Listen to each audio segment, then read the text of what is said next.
We are okay. Okay, we got the message. Got it. Okay, so welcome everyone. We're so delighted that we have this lovely crowd and that we are able to use Cantor Manny's class time. This has really been a good year for our speakers, especially on Zoom. I think people like this time. It really fits in. We all can sit and enjoy, and we will be continuing in the fall, but we're going to add a few more in-person times, not just so much Zoom. But we have a wonderful guest speaker tonight, Gail Austin, who is a friend of Ruth's. So Ruth is going to give us a quick introduction, and then Gail's going to talk to us and share with us, and we're going to have plenty of time to discuss and ask questions, give opinions, and all like that. So, Well, I want to welcome Gail Austin. She's a lovely woman that I met at Cooper's Hawk at that wine club that I do with Ellen Walker. And we went to a special dress up dinner. We were all Fapitzt. All the ladies were really beautifully dressed. And we were all thinking fabulous men were going to meet us at this great outing. And of course, there were 6 women looking fabulous, talking to each other.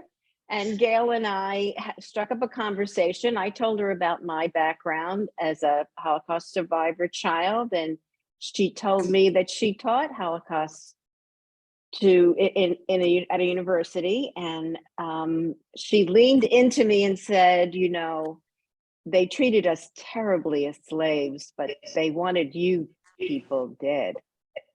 And I said, come talk to my friends at the temple. And she said, okay. So she's here tonight to share what her experience with you. Good evening. Hi, can everybody hear me? Yeah. yes, Okay, good. Welcome, Gail. Welcome. welcome. Thank you. Good. I'll give you a little bit about my background. I was born and raised in Camden, New Jersey, by grandmother, mother, daddy. And my grandmother was a very spiritual woman. Although she could not read, she knew all about the Bible. And she could quote any scripture to you.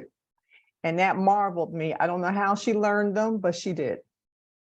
And one of the things that she taught us as children growing up is that the Jewish people are God's chosen people, and we are to always honor them in all walks of life and whatever that we do.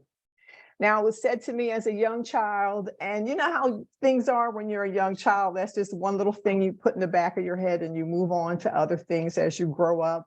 And I didn't go to college until late because I put my son through school. My son attended Yale University. He graduated molecular biologist. And ironically, he does nothing with that now. He does all IT things. But he does quite well with that. And so at some point, my father said to me, it's time for you to go to college. And I was late 40s, gonna hit 50. Like, I just didn't think I was college material at that point.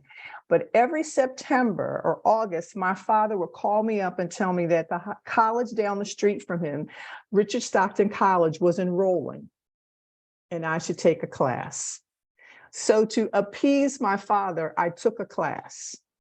And I took a class in sociology, criminal justice, and then I became friends with a group of young Jewish students at the college. And they said, Miss Gail, you should take a class with us.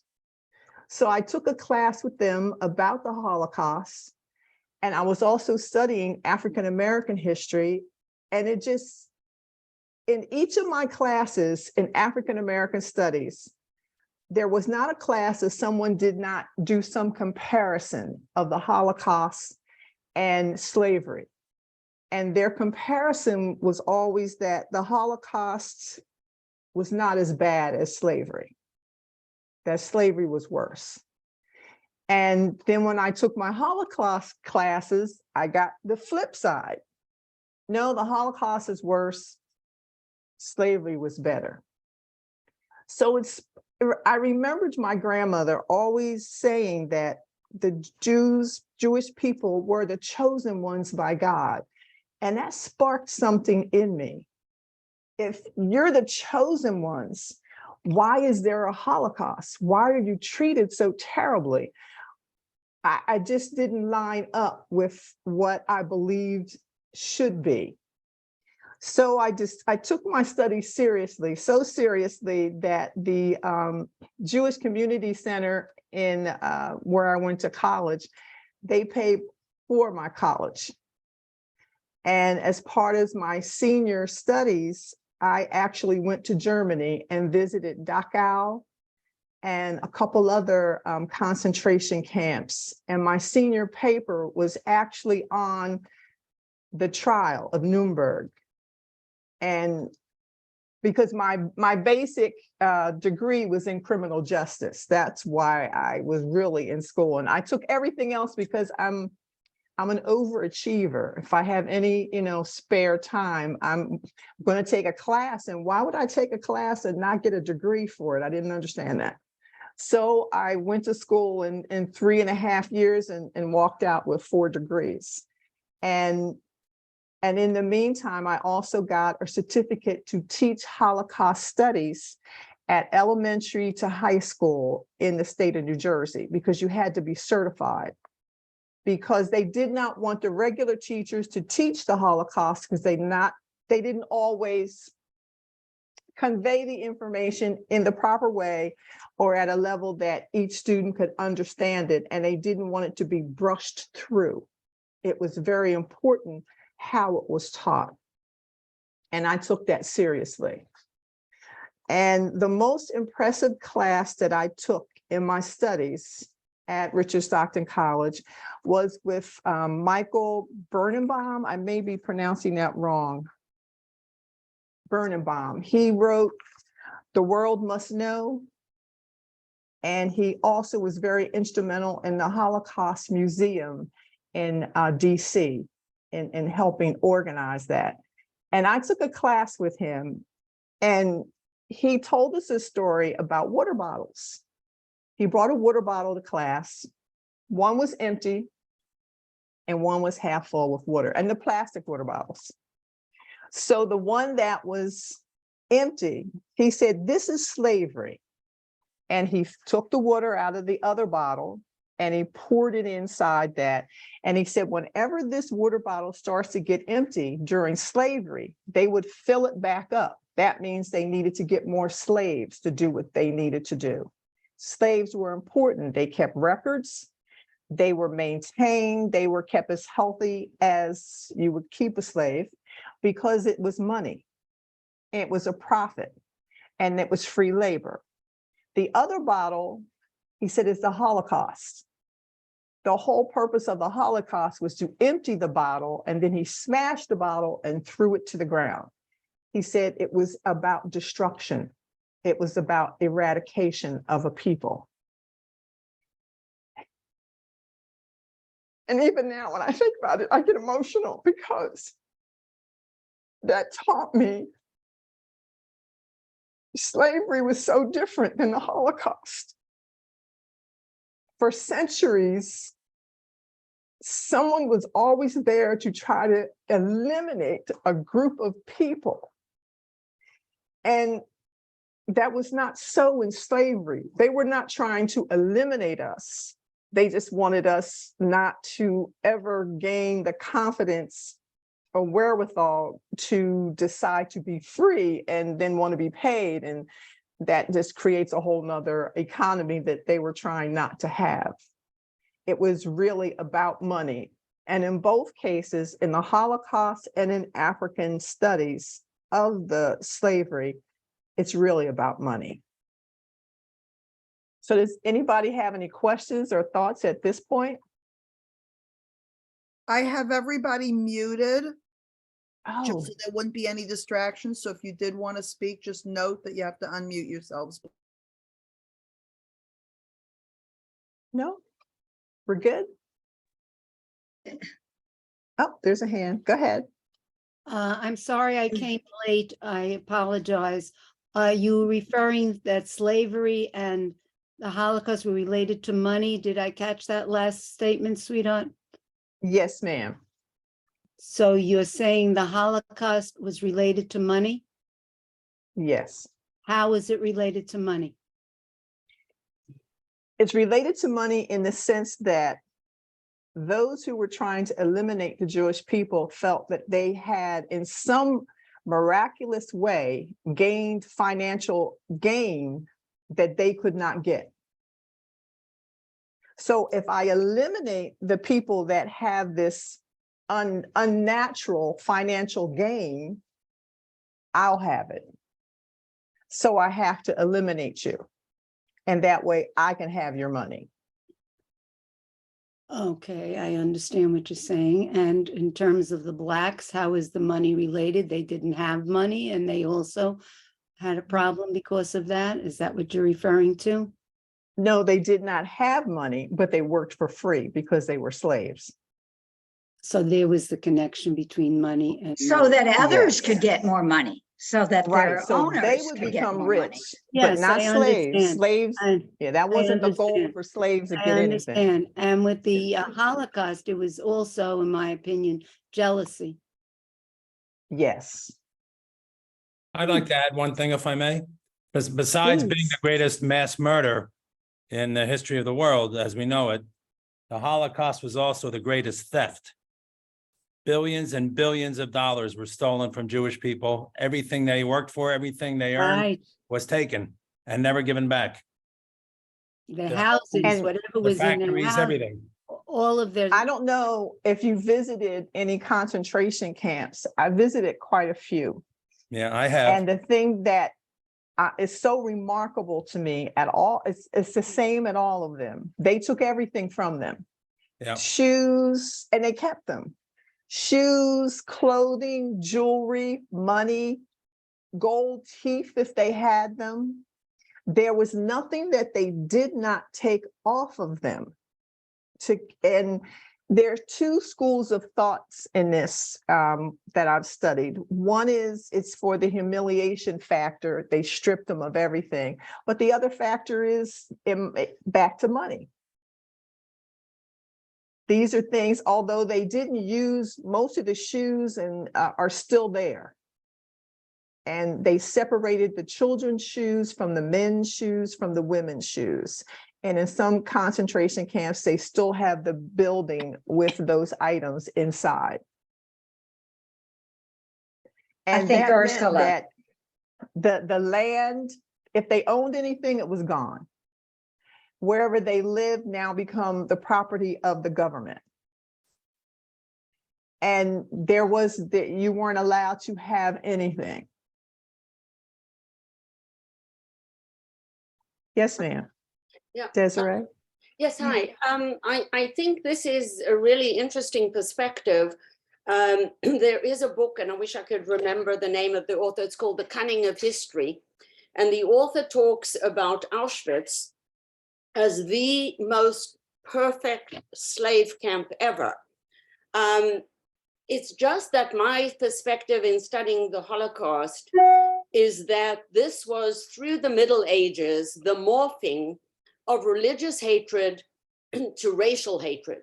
And the racial hatred was so intense that it created the need to destroy these people. I hear the perspective about the money and I find it interesting, but in my own heart and soul, I think of this unbelievable racial hatred, so much so for the pure Aryan race that the Jewish people just had to be eradicated. And you're correct. That is and I guess my perspective with the money ties it to slavery. That's a comparison for me with slavery and the Holocaust. With slaves, we didn't get to really the racial part of hatred until they became free. Then they became the object of hate as well. And hate is a very ugly thing. In studying the Holocaust, every class I was in, you never had a student that would look at Hitler and say, who would, if it were today, we wouldn't follow Hitler. Look at him. He's not even cute. Yeah. And the thing is, it's not whether he was cute or anything. He didn't even look like the Germans that he said you should be. But he had a I can't pronounce that word. Charismatic. Charisma. Thank you. Charismatic. Way of talking to people that they were just drawn to him. And you have to study him also to really kind of understand the Holocaust as well. And the fact that he had a Jewish mother, so that had to be hatred, that he would want to kill her people. I And want to, Ursula's had her hand up. Ursula. Yes. yeah, Oh, go ahead. I think that is my humble opinion, is that it's about power. Power. So, because you need money to get power. You need people to get power. So it's about power. That's my humble opinion. And what does money give you? Power. And And I the think same Carol- for slavery. What did the owners have? Power, because the more slaves they own. If you research the history of slavery, Mhm. most people think there's like everybody owned a slave. No, they were too expensive to own like that. There were a handful of plantations and a handful of slave owners in comparison to the number of Americans or people that were in America at that time. So the people who owned slaves were extremely wealthy to be able to afford them. Everyone else could rent a slave, but you did not own a slave. Very few people outside of plantation owners or people with great wealth owned slaves. So it is about power, and they had the power. They were the ones who became our leaders at the time because they had the money and the power to do so. So that's the same in both cases. Power plays a part, but money brings power. Yes, Marilyn, are you waving your Yeah, hand? I just am curious. It surprised me that Hitler's mother was Jewish. That has been proven. Yes. This is the first time in my life I never heard that one. Yes, she So was. he was against the people of his mother's, where his mother came from. Yes. That didn't bother him. That was okay. Carol's been waving her hand. Yes, know. I'm Oh, there you sorry, it go. is a myth. Hitler's mother was not Jewish. There are no Jews in his four Tree line, generations tree going line. back. If you read William Shire's Rise of the Third Reich, who does a huge analysis of Stand Hitler's up, Carol, family. we can't see you. I'm sorry, my Okay. hair's a mess. I'm trying to Oh, hide. Oh, Don't you're worry, fine. don't worry. No, Not needed for us. Hitler was not Jewish. There was no Judaism in his background. This is not a case of Jew going after Jew. And that's completely a myth and should never be spread and said again. This is Well, and Carol, not true. I don't I'm believe sorry. it was I don't believe it was a myth that I don't believe that he was going after Jews because he was a Jew. I believe If his mother he- was a Jew, he was Jewish by birth. He is not Jewish by birth. His mother is not Jewish. None of his four grandparents were Jewish or anything. You can check with the U.S. Holocaust Memorial Museum data. You can also check with Michael Berenbaum, who we know very well. Yes. But he my was teacher. not Jewish, and I really don't. I don't want that myth to be spread. I would just Well, say, I don't think we know for sure. Oh, yes, we do. No, we don't. He had his mother's grave. No one could ever find his mother's grave. He had it obliterated. I've read a lot about that. They don't Yes. know. They don't know for sure. But whatever. We don't have to But argue. basically, She was not it Jewish. She was hatred. Catholic. He was brought up Catholic. There was no Judaism in his family. Okay. Whatever. And he was. Gail, he- where did he- you he- hear that? Gail, where did you get your information from that his mother was a Jew? Where did you find that? From my class with Michael Birnbaum. And maybe, Okay. now remember, I took this class in 2000. Much research continues on since then. So there may be That's new what must- things out all the time. because we're always discovering new things. So I won't say Carol's not correct, but the real basis of Hitler, it was just he had a hatred of people that he felt were better than him, and that's how he saw the Jews. To the extent that there was he called all the countries across the world, all the leaders, he invited all the presidents to come to Germany and to decide the fate of the Jews. That he had some, hey, you can take them with you. No president showed up, no leader showed up. They sent siblings or people beneath them.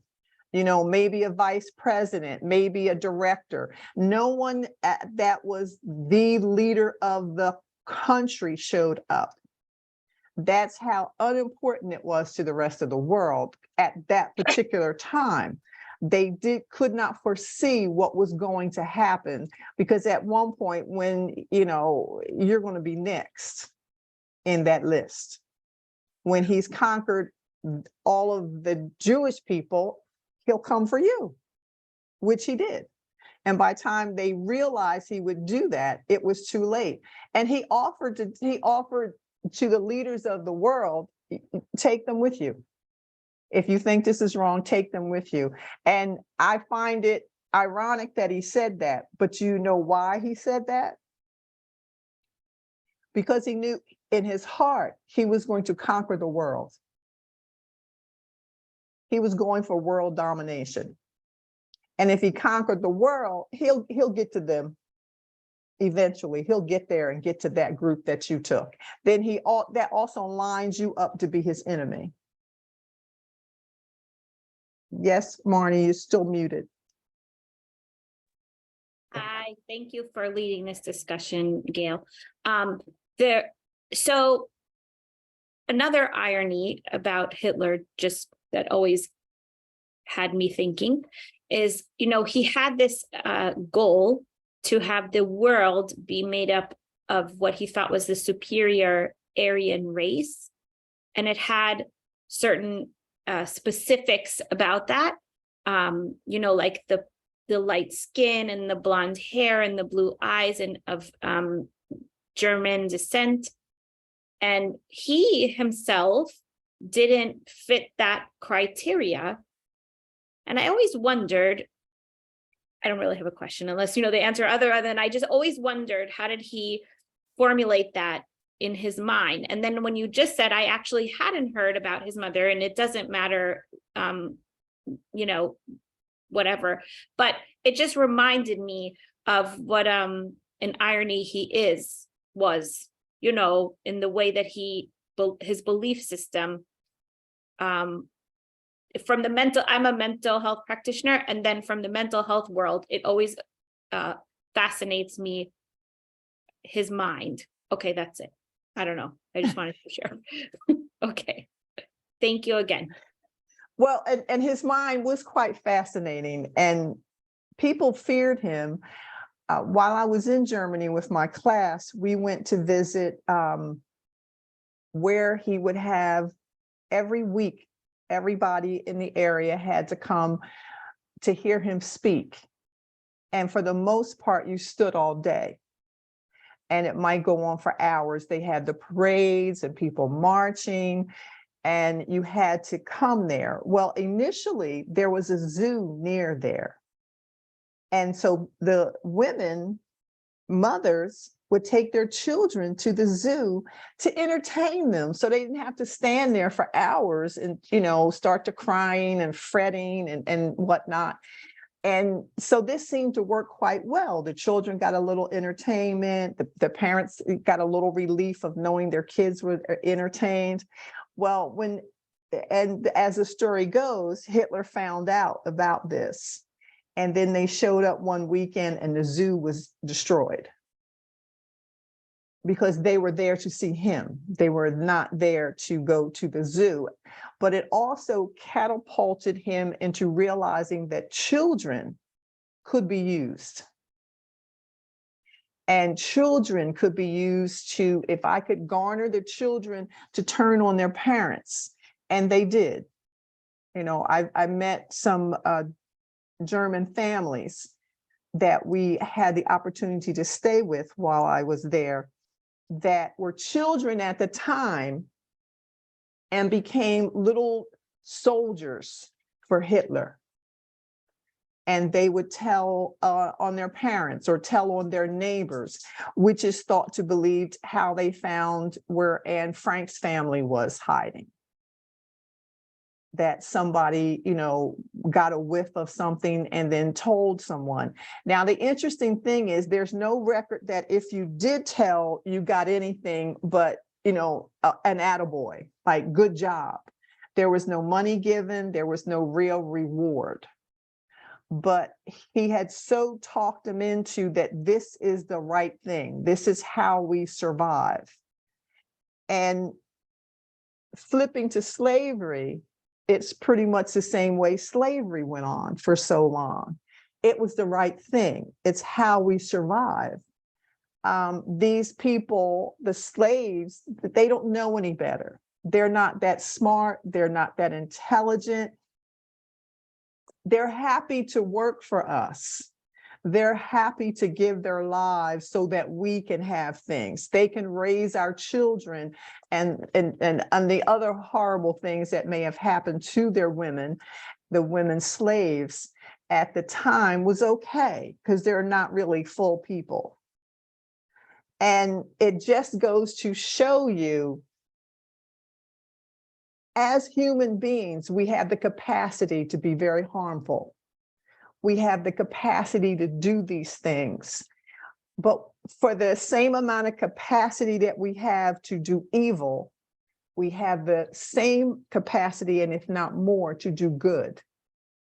And I think that's why slavery, the slaves got out and survived. And I think that's why the Jewish people are still here. You're here today.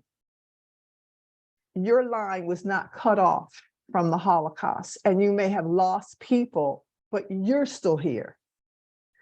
And that is a testament to how the innate good that is in us can survive even these horrible things and prove to show the world that we can be better. And that's sort of where I leave it. Bob, you're muted.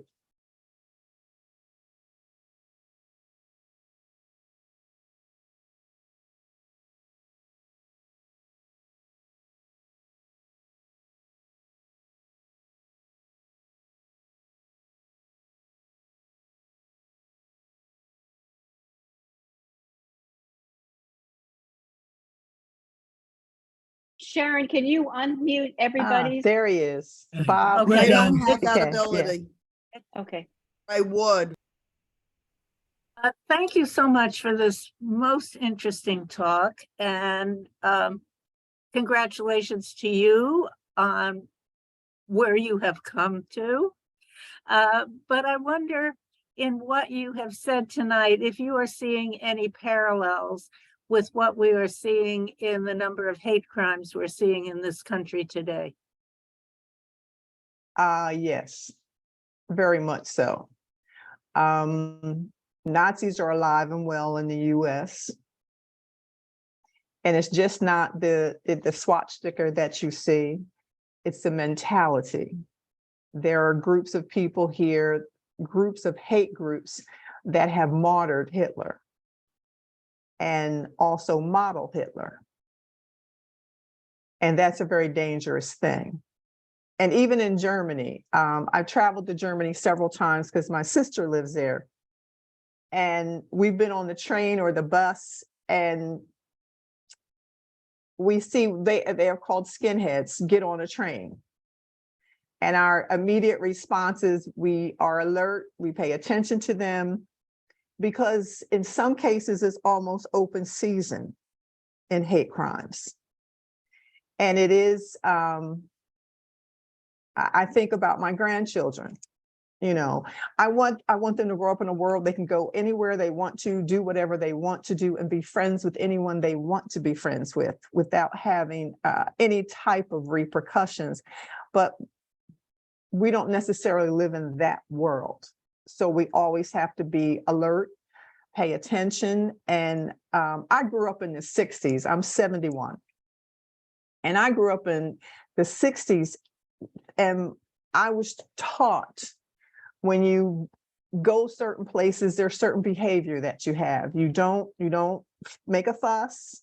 If somebody says that you don't belong here, just go, just be quiet and leave. And because the other alternative to force them to allow you to be here might cause harm to me. And even into how you got a job, how you spoke on the phone when you were trying to get the job interview, and when you showed up, how you dressed, how you carried yourself.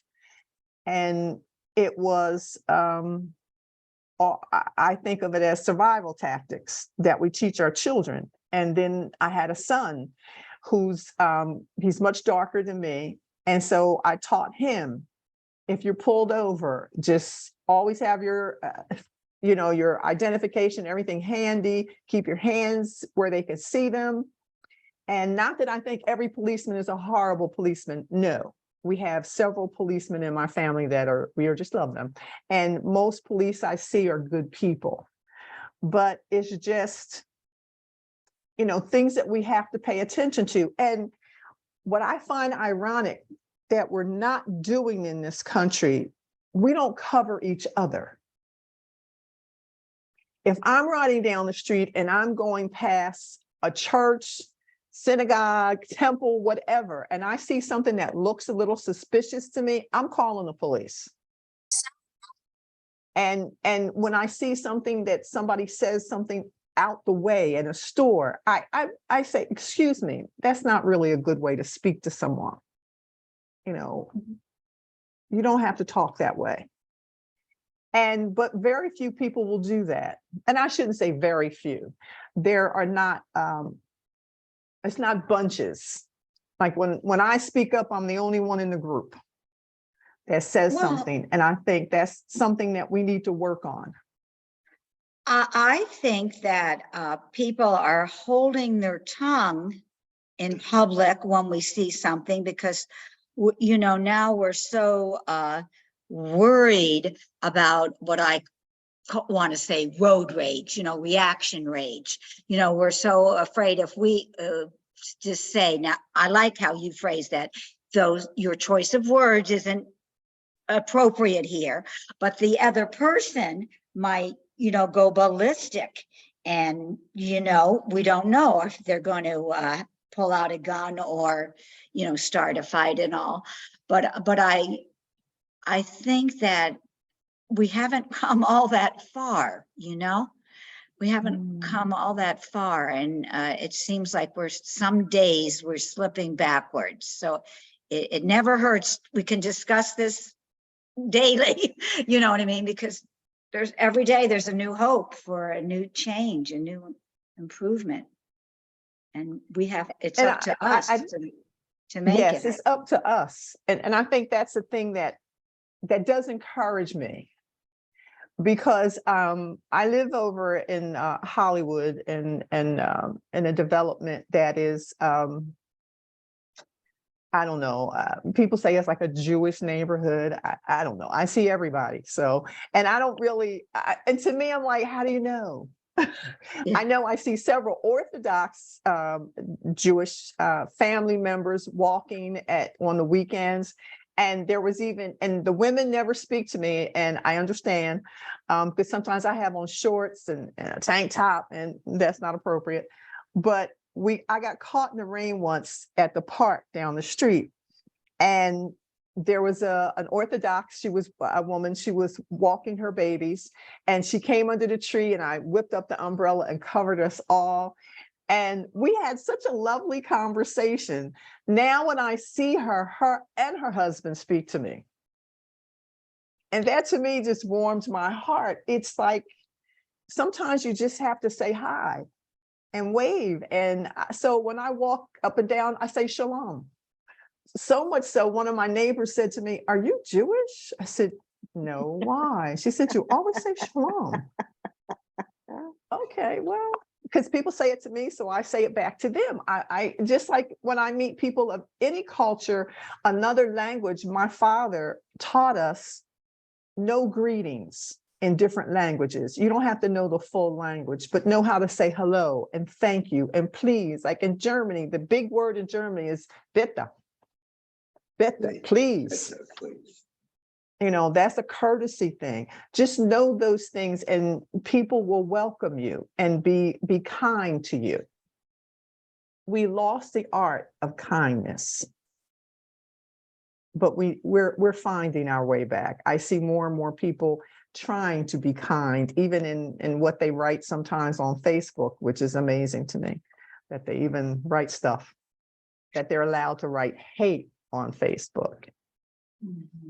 Gail, I think your point is very well taken about greeting people, you know, and getting the response and developing friendly conversations and interactions. But I think in the world we're living in now, and not only just recently, but it goes back a number of years, it's very scary for most of us. You want to be brave. You see somebody being hurt, you see something bad happening, but it's scary what the repercussion could be.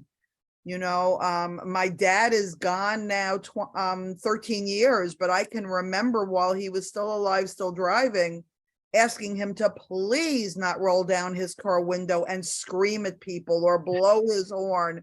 Because even back then, you didn't know who had a gun on the seat next to them and was prepared to blow his brains out. I love the idea, and I try to do the same. I smile at people, I greet people, I try to be warm. When I met my husband and we walked in New York City, which is where we lived, he said, stop it, you make eye contact with everybody, stop doing that. But I think that's a good thing. I just think that every one of us has that, you know, I don't want to speak for everybody, but I do think we're frightened of the bad things that are going on because it's so out of control. And I agree, it is out of control. And there's sometimes, but this is my nature. You know, when I was younger, there were some kids in the neighborhood, they were trying to jack up this other little kid and they had a knife and there were some adults sitting there. I made my husband stop the car. I ran over to the park and I'm pulling the kids apart. And my husband is going, woman, you have got to stop doing this. You're going to get hurt. I said, okay, if I do, but I can't see it and not do something. And if I get hurt, I get hurt. I just believe that somehow I won't. And maybe the day will come that I will, but I'm prepared for that too. That's okay. As long as what hurt me, I was trying to stop from someone else being hurt. Because aren't we supposed to give our lives for our brother?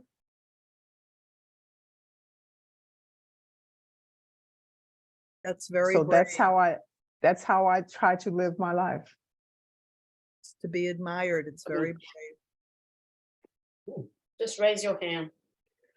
Here comes John. Go ahead. John, you're on. Yeah, I just wondered what happened to the close relationship that there were between Jews and Blacks. I had a cousin, a rabbi, who marched at Selma, and I don't see that happening today. I just wondered if you had any hope for better relations. I can tell you what happened. In my humble estimation, what happened was, it's hard sometimes to tell a white person whether they're a Jewish person or not. And things have happened to the Black community that some of them are very bitter about and can't get by it. They can't let it go.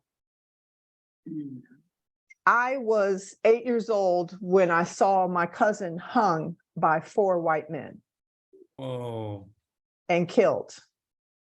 And they didn't see me because I was behind a car, but I saw them. And I should hate white people. I do not. It's the basis of how I was raised. My grandmother said to me, wait till people show you who they are. I knew who those men were. And I knew those men were dangerous men. And the reason they hung my cousin is not because he touched anybody, did anything horrible. He would not sell his land in Virginia. Wow. And they thought him to be Black, but he was actually a Native American, which is a whole nother mix of things. So I just think things have happened and people are bitter. And sometimes you meet the bitter side of someone and it's hard to get past that. And they don't want to invest the time to figure it out. They don't want to give that much of themselves to something if there's no return. And I think that's what has happened, not just between the Blacks and the Jewish people, from all races. Children will see the good in each other. Children will play with everybody. They don't care.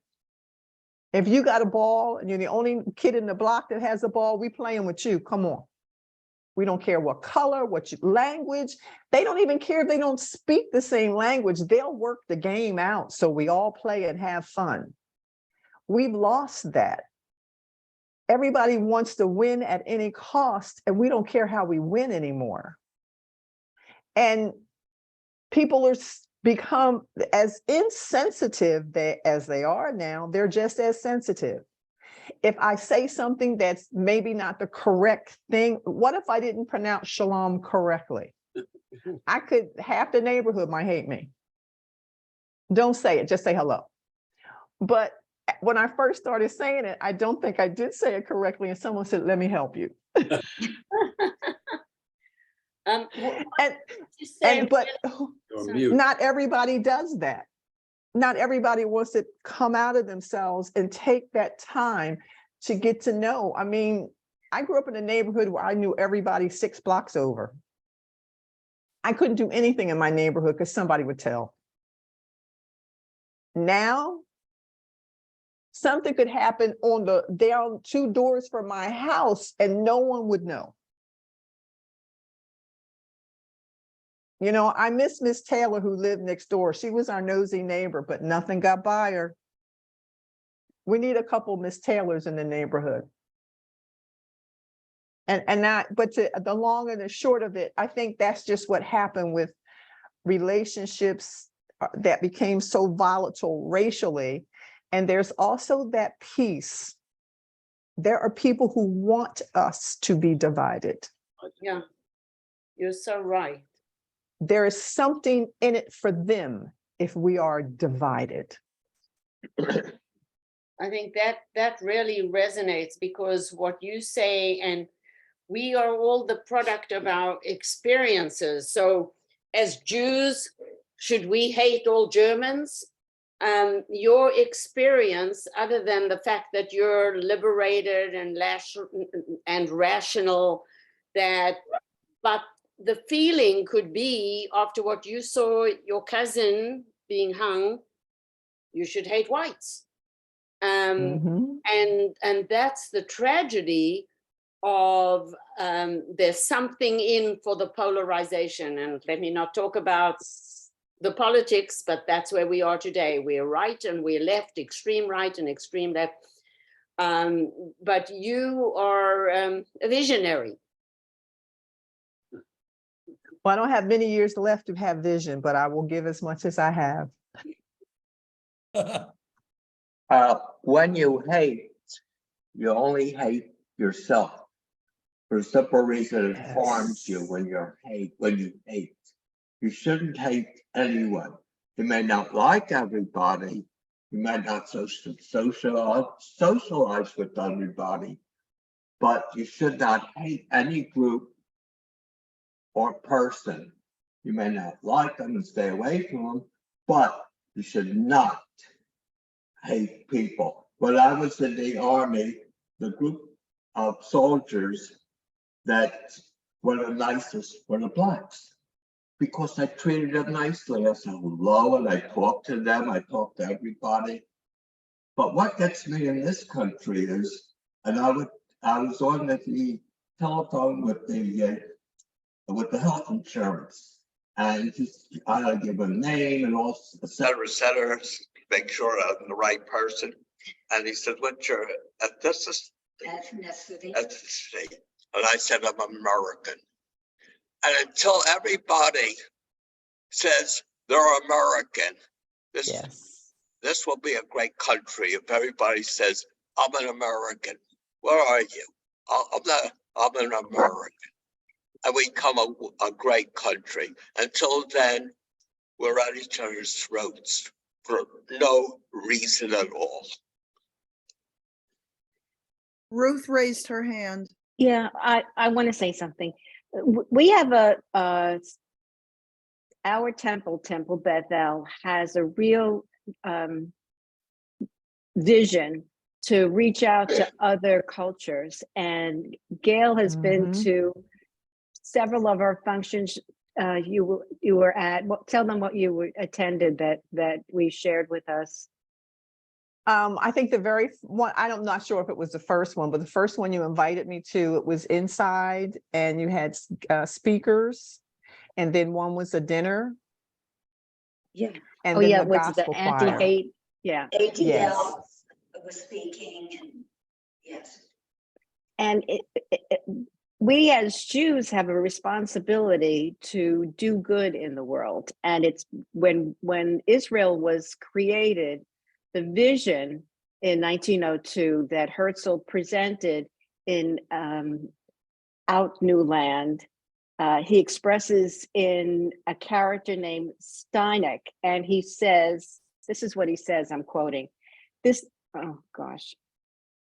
"There is still one problem of racial misfortune unsolved."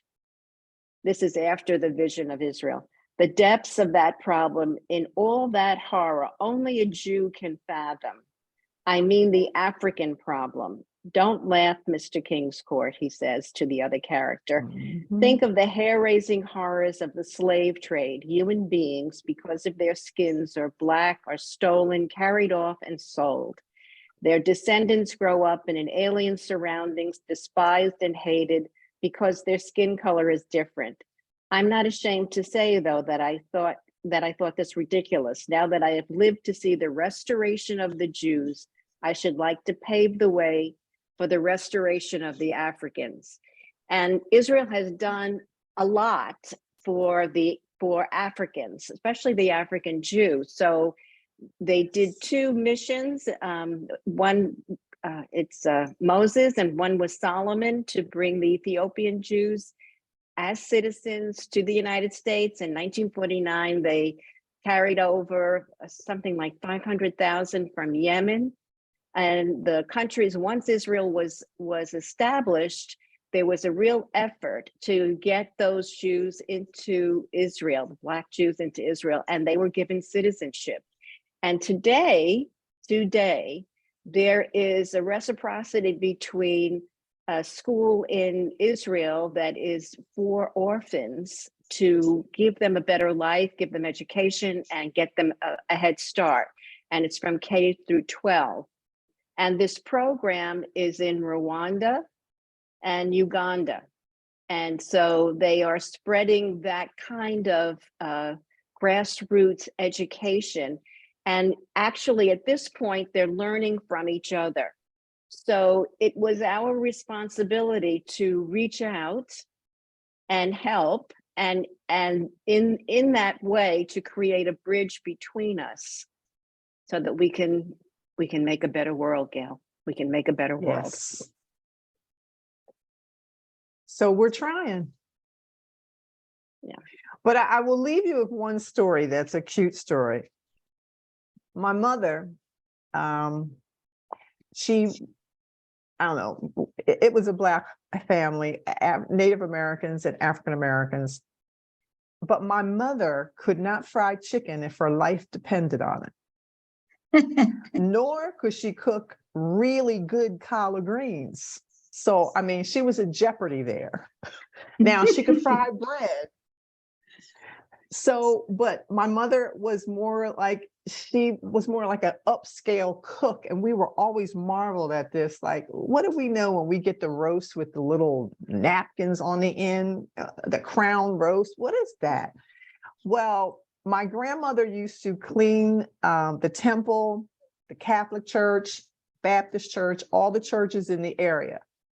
And there were some families at the temple that were looking for a caterer to cater some meals. Well, they were Orthodox. Well, the rabbi said he would teach my mother because she had the culinary skills, not that she never trained, but she just knew how to do it. He would train her as to what to do and what not to do. And so my mother, for certain holidays, she would prepare the food there in their garage. And she would not, at certain times, she might go in, may not go in. But the interesting thing is, the mother of the one family taught my mother how to cook collard greens. One holiday, my mother cooked collard greens, and we're like, how did you learn to cook collard greens? And she told us that she said, she knew, she taught me. So what a crossover. You know, stories about food can bring people together all the time. My sister-in-law, her mother grew up in Bogalusa, Louisiana, a Jewish woman. She's now deceased, but my sister-in-law has told me many times that her mother told her that the grandmother in Bogalusa, Louisiana, would get visits from the Catholic priest who said he knew that she could help make matzah wafers that the church could use in their communion. And she regularly did that when asked. You know, I'm really going back, but I know it's accurate because my own sister-in-law has told me this story. So, you know, food can be such a powerful uniting force that, you know, we should try more often to bring us together over food. I know it works for me. You know. There's so much to consider here. I just think I had been telling Ruth, I'm basically the same age as Gail, but I grew up in North Miami Beach, and I remember the old 163rd Street Shopping Center. I don't know if anybody else does. I mean, I'm going back. I don't know if I was maybe 10 years old. But I certainly remember that they had signs that announced announced the colored water fountains and bathrooms. Mm-hmm. I think I was around 10 years old, but I remember exactly where they were, off to one far end of the, it was called the arcade, not where all the stores were, a little side venue there. And I remember going by there so many times thinking, what is this? I mean, we don't have to go to the Holocaust, you know. No. I mean, right, I'm talking about North Miami Beach, Florida. And I mean, I'm a retired teacher now, but I used to tell that to students. And, you know, I said, yeah, right, just 10 miles from here. You know, there were signs for colored bathrooms and colored water fountains, you know? Wow. Can't hear you, Marlene. And buses. Don't forget the buses. Oh, You're talking yes. My first experience of that was in the early 50s. And sort of a funny story, we always stayed at the same motel or whatever it was, a villa that we stayed when we visited. And the first time we checked in, my sister happened to be a little bit darker complected. And the manager questioned my father, "Who is that?" I can remember that like it was yesterday. Mhm. And my father said, "It's my daughter." That's all my dad said. No fighting, nothing. But he questioned my sister's color. And that was very shocking to us, the water fountains, the bathrooms. And my mother made a big issue of pointing it out to my sister and I. And this is what happened. This is what the South is. This is what happens. This is how people are here. And I remember I can remember it was a mystery. It was a mystery. But that was a long time ago. That's all. Yes. Thank you, Miss Gail. It was a wonderful program. Oh, I am honored. Thank you all for being here. I do appreciate it. It just makes us think, makes us reflect and think, and hopefully spurs us to be given an extra smile or a shalom or hello or, you know, just put ourselves out there to try a little harder. And I think all of us would have a story to say, and you know, you don't have to tell it right now, but I think we've all had these experiences. So this was great that you can share with us, and you know, there's so much more. Can I add one thing before we go? Of course, Cantor. Okay. Yeah, I just want to say, Gail, you are amazing. You've uplifted us all just by being here. We Oh, feel well, that we're thank being with you. you. And I grew up across the river from Camden in Philadelphia. I've been in Camden All many right. times. So and I wanted to say one or two other things. We're happy if you look at the bottom left-hand corner of the screen, our friend Eva is here with us tonight. Eva, we don't get to see you often. Eva is a Holocaust survivor, and she's one of the most amazing women I've ever known in my life. So Eva, we are thrilled you're here with us. Thank you for joining us. And I want to ask everybody, our friend Marlene is having a serious operation on Friday. Say a prayer for Marlene, all right? Say a prayer that the doctors, their hands will be blessed and Marlene's going to come out of it fine. Marlene, you're in our hearts. Thank That's you. what I want to tell you. And Thank you. thank you again, Gail. Thank you so much. Yes, I'm You're sure very we'll welcome. see you again. We'll be, you know, Yes. visiting another time. We don't have too much with the adult ed over the next month or so, but we have a lot of things that we are planning for the fall. And if many of you have been regular attenders on this Zoom, if you'd like to speak to me or send me a Zoom, a text, whatever, if you have new ideas for new topics, glad to hear from you.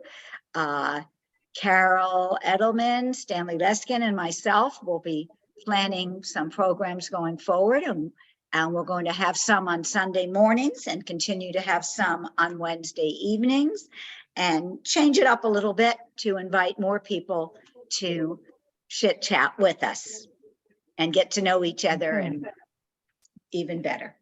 Thank you. Yes, Marilyn, Thank you. did you say something? Thank you. No, let me finish. Thank you for your good wishes, but it's not going to be that serious, Cantor. Okay. It's going to be some surgery, but it's not that serious. And Well, you'll see. Can't get rid of me. I got a lot left to do. okay. We love you, Marlene. Thank you. Returned. Thank you. I just And I think want- Marilyn wanted to say I something. just wanted to say that I agree with Manny. You are phenomenal. As an ex-teacher, your personality is so impressive, the way you present the information. I personally have seen more parallels from your excellent presentation. Thank you so much. You're Okay. very welcome. Everyone have a good evening. Hope to see Thank you you. real soon, and take care. Bye, Bye-bye. everybody. Bye-bye. Bye-bye. Bye. Bye-bye. Bye-bye. Bye-bye. Night all. Good night. Good night.